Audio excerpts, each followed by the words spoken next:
Pawan Kalyan press meet చూసిన తర్వాత నాకు 2007-8 ఆ సమయంలో గుర్తొచ్చారు. అప్పుడు చిరంజీవి చిన్న కుమార్తె శ్రీజ ఆమె ప్రేమ పెళ్లి చేసుకున్నప్పుడు భద్రత లేదు అని చెప్పినప్పుడు ఆయన ఇంతే ఆవేశంగా మాట్లాడారు. జూబ్లీహిల్స్ పోలీస్ స్టేషన్ లోనూ అక్కడ తన గన్ సరెండర్ చేసి Pawan Kalyan common man protection force అని ఏర్పాటు చేస్తా అని చెప్పి చాలా ఆవేశంగా మాట్లాడారు. సో ఇవాళ కూడా అంతే ఆవేశంగా కనిపించింది. అంటే ఒక మాట ఇప్పుడు ఏంటంటే తెలంగాణ మీ అయ్య జాగీరా, ఎవడయ్య జాగీరు అనే విషయం మాట్లాడారు. సో ఓవరాల్ గా నాకు చూస్తే కనుక డెఫినెట్ గా ఒక 3-4 విషయాలు మాట్లాడాలి. పవన్ కళ్యాణ్ ప్రెస్ మీట్ లో మాట్లాడిన వాటిలో నాకు నచ్చనివి నేను చెప్తాను. ఒకటి, తెలంగాణ రాష్ట్ర ఏర్పాటుకు తాను వ్యతిరేకం కాదు, కానీ విభజన జరిగిన విధానానికి వ్యతిరేకం అన్నారు.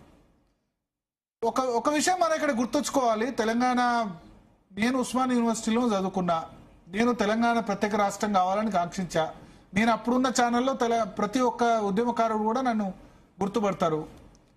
తెలంగాణ రాష్ట్ర ఏర్పాటును వ్యతిరేకించిన పార్టీలకి నిల్వ నీడ ఉండకూడదు, వ్యక్తులకు నిల్వ నీడ ఉండకూడదు. Communist party of India CPM Marxist వ్యతిరేకించి లోక్సభలో రాజ్యసభలో ఆంధ్ర నేతలు కాదు, ఆంధ్ర నేతలు అన్ని పార్టీల వాళ్ళు గొడవ చేశారు. కాంగ్రెస్ పార్టీ వాళ్ళు గొడవ చేశారు. సరే బీజేపీ సైలెంట్ గా ఉన్నా మాకు ఏదో అది కావాలి ఇది కావాలి ఆంధ్రాకి పరిస్థితి ఏందో చెప్పమని చెప్పారు. సిపిఎం పార్టీ ఏమైంది, మజ్లిస్ పార్టీ వస్తా అంటే వ్యతిరేకించిన వాళ్ళు ఏమయ్యారు.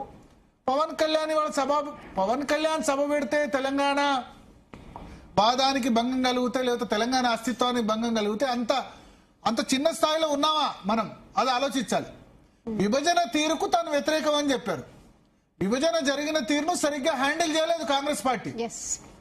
కిరణ్ కుమార్ రెడ్డి వాళ్ళ ముఖ్యమంత్రి కదా, కిరణ్ కుమార్ రెడ్డి వాళ్ళ ముఖ్యమంత్రిగా ఉండి ఆయన తీసేయాల్సి ఉండే, చేయలేదు.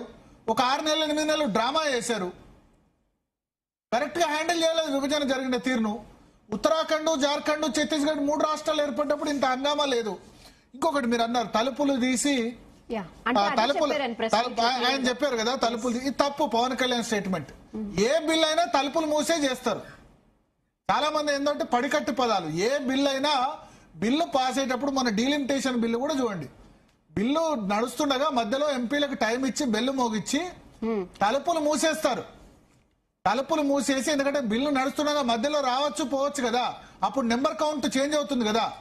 అందుకని ఏ బిల్ అయినా అసెంబ్లీలో అయినా పార్లమెంట్లో అయినా రూల్ ఏంటంటే తలుపులు మూసేయడం అన్నది, ఏ బిల్లుకైనా తలుపులు మూసేయడం అన్నది అది చేస్తారు. తెలంగాణ బిల్లు జరిగిన ప్రాసెస్ లో ఎటువంటి లోపం లేదు. క్లియర్ గా కాంగ్రెస్ మెజారిటీ ఉంది, బీజేపీ మెజారిటీ ఉంది కదా.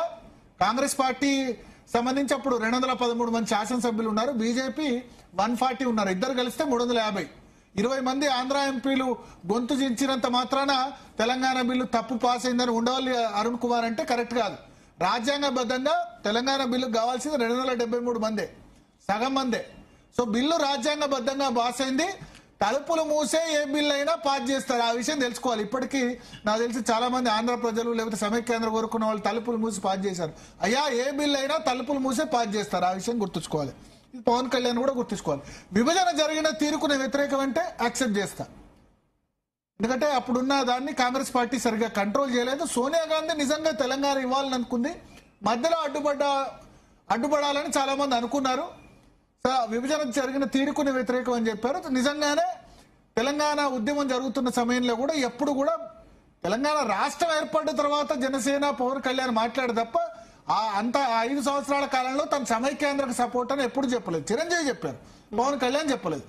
ఆ విషయం మనం గుర్తుంచుకోవాలి. ఇక తెలంగాణను అత్యంత తీవ్రంగా వ్యతిరేకించిన వాళ్ళు బీఆర్ఎస్ లో టీఆర్ఎస్ లో ఏమంటారు పదవులు అందరే ఎక్కారు. ఏమని చెప్పారు కేసీఆర్, మాది ఫక్తు రాజకీయ పార్టీ, ఉద్యమ పార్టీ కాదు, మేమేమో ఆవుబిల మఠం పెట్టుకోలేదు అన్నారు. అంతేనా కదా. సమైక్యవాదుల్ని మంత్రివర్గంలో చేర్చుకోలేదా? తుమ్మల నాగేశ్వరరావు చేర్చుకోలేదా మంత్రివర్గంలో? తలసాని శ్రీనివాస్ యాదవ్ చేర్చుకున్నారా లేదా? చేర్చుకున్న తర్వాత ఇంకా మీకేం హక్కు ఉంటుంది దాని గురించి మాట్లాడడానికి? అంటే మీ కన్వీనియన్స్ లో మీరు భారత రాష్ట్ర సమితి అని బీఆర్ఎస్ అని పెట్టుకోవచ్చు, అప్పుడు తెలంగాణ దేశాన్ని ఉద్ధరించామని పెట్టుకోవచ్చు. అదే చెప్పారు, బీఆర్ఎస్ ఆఫీస్ వాళ్ళ పక్కనే ఉంది. అదే నేను చెప్తున్నా. ఇప్పుడు ఓడిపోయిన తర్వాత మళ్ళీ తెలంగాణకి పరిమితం అవుదాం అని అనుకుని మిగతా రాష్ట్రాల్లో కాదనుకుని అట్లా అంటే కరెక్ట్ కాదు కదా. మీకు కన్వీనియన్స్ ఉన్నప్పుడు ఆంధ్ర ప్రజల ఏమంటారు, ఆంధ్ర ప్రజలకు ముళ్ళు గుచ్చితే దానికి పంటితో తీస్తా అని అనొచ్చు. ఇవి వేరే వాళ్ళంటే తప్పు కదా. ఎప్పుడైతే మరి బీఆర్ఎస్ అని మీరు చేంజ్ చేసుకొని భారతదేశం మొత్తం పోటీ చేద్దాం అనుకోని మహారాష్ట్రలో పోటీ చేసి కొన్ని గ్రామ పంచాయతీలు గెలిచి ఆంధ్రప్రదేశ్ కు తోట చంద్రశేఖర్ ఆయన జనసేన నుంచి వచ్చారు పెట్టి అక్కడ రాజకీయ పార్టీ కార్యాలయాలు తెరిచి. సో దేశంలో ఎవరెక్కడైనా పోటీ చేయొచ్చు, సభలు పెట్టచ్చు. మహారాష్ట్రలో కేసీఆర్ సభ పెట్టారు, అప్పుడు వాళ్ళు అన్నారా తెలంగాణ అస్తిత్వం మీద దెబ్బ? పవన్ కళ్యాణ్ మాట్లాడితే 2000 మందితో సండే కన్వెన్షన్ లో సభ పెడితే తెలంగాణ అస్తిత్వం దెబ్బతింటదట. అంటే కన్వీనియన్స్ కోసం తెలంగాణ వాదం వాడుకోవడం కరెక్ట్ కాదు. 12 సంవత్సరాలు అయింది తెలంగాణ రాష్ట్రం వచ్చింది. ప్రజలు 10 సంవత్సరాలు కేసీఆర్కి అధికారం ఇచ్చారు, తర్వాత రేవంత్ రెడ్డిని సీఎం చేశారు. రేవంత్ రెడ్డి వీర తెలంగాణ వాదా? కాదు కదా. చంద్రబాబు నాయుడు వెంట అప్పుడు ఆయన సభకు అడ్డు వస్తే కనుక ఆయన రైఫిల్ పెట్టుకొని తిరగలేదా? తిరిగితే అప్పుడు రైఫిల్ రెడ్డి అని బీఆర్ఎస్ పేరు పెట్టలేదా? అదే రేవంత్ రెడ్డిలో డిఫరెంట్ యాంగిల్స్ ఉన్నాయి. అంతకుముందు తెలంగాణ రాష్ట్ర వ్యతిరేకిలానే కనిపించారు కదా. రైఫిల్ తీసుకొని ఎవరైనా వస్తే కాల్ చేస్తా చంద్రబాబు నాయుడు సభకు వ్యతిరేకంగా సమైక్య అంటే చంద్రబాబు నాయుడు దానిలో మీరు తెలంగాణ రాష్ట్ర వైఖరి అప్పటి వరకు వెల్లడించలేదు. చెప్పాలి మీరు పాదయాత్ర చేసే ముందు తెలంగాణకు అనుకూలంగా నిర్ణయం తీసుకోవాలన్నప్పుడు ఆయన రైఫిల్ పెట్టుకుని తిరిగారు. అదే రేవంత్ రెడ్డి గవర్నర్ నరసింహన్ ఉంటే తెలంగాణ బిల్లు వచ్చినప్పుడు ఆయన కుర్చీ లాగేశారు. అప్పుడు గవర్నర్ ఒక బాస్టర్డ్ అని కూడా తిట్టినట్టు మనకు అనిపించింది. మనకు ఆ పదం ఏం తిట్టారు తెలియదు. అసెంబ్లీలో గందరగోళం జరిగినప్పుడు తెలంగాణకు సపోర్ట్ గా. తర్వాత తెలంగాణ బిల్లు అసెంబ్లీకి వచ్చినప్పుడు చాలా అద్భుతమైన స్పీచ్ రేవంత్ రెడ్డికి ఇచ్చారు కదా. సో తెలంగాణ ఏర్పడిన తర్వాత రేవంత్ రెడ్డి టిఆర్ఎస్ ప్రభుత్వాన్ని డీస్టెబిలైజ్ చేయాలని ప్రయత్నం చేశారు కదా. తెలుగుదేశం పార్టీ ఇక్కడ దాన్ని ఎమ్మెల్సీ గెలిపించుకోవాలని ప్రయత్నం చేశారు కదా. అయినా సరే మరి తెలంగాణ వీర తెలంగాణ వాది కాదు కదా రేవంత్ రెడ్డి. ముఖ్యమంత్రి ఇయ్యలేదా? ఓన్లీ తెలంగాణ వాదులే ముఖ్యమంత్రులు కావాలంటే కాదు కదా. మరి అయిన తర్వాత ఆయన ఇప్పుడు తెలంగాణ గీతాన్ని చేశారు, తర్వాత తెలంగాణ తల్లి విగ్రహం మార్చారు, తెలంగాణ సభ నిర్ణయం తీసుకోవట్లేదా? సో ఇప్పుడు తెలంగాణ వాదం సంబంధించి నేనేమంటా అంటే హైదరాబాద్ చెన్నై ఎట్లా ఉంటుందో, బెంగళూరు ఎట్లా ఉంటుందో అందరినీ రెడ్ కార్పెట్ వేసి వెల్కమ్ అని చెప్పాలా. ముంబై ఢిల్లీలో రెడ్ కార్పెట్ వేసి వెల్కమ్ అనాలి. ముంబై స్టిల్ గుజరాతీ వాళ్ళ చేతిలోనే ఉంది, కానీ ఫైనాన్షియల్ క్యాపిటల్ అంబానీ అదానీ అందరు కూడా గుజరాతీ వాళ్ళు కదా.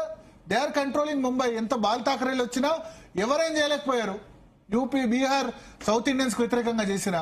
ఇప్పుడు తెలంగాణ ఉన్న పరిస్థితిలో ఒక స్టేజ్కు చేరుకుంది. రంగారెడ్డి జిల్లా అత్యధిక జీడిపి ఉంది. ఈ స్టేజ్ లో మనం వచ్చి ఆంధ్ర వద్దు, ఆంధ్ర గో బ్యాక్, ఇవన్నీ ఏంటంటే ఎవరి నిరుద్యోగం కోసం, వాళ్ళ నిరుద్యోగం వదిలించేందుకోసం వాళ్ళు మాట్లాడతారు.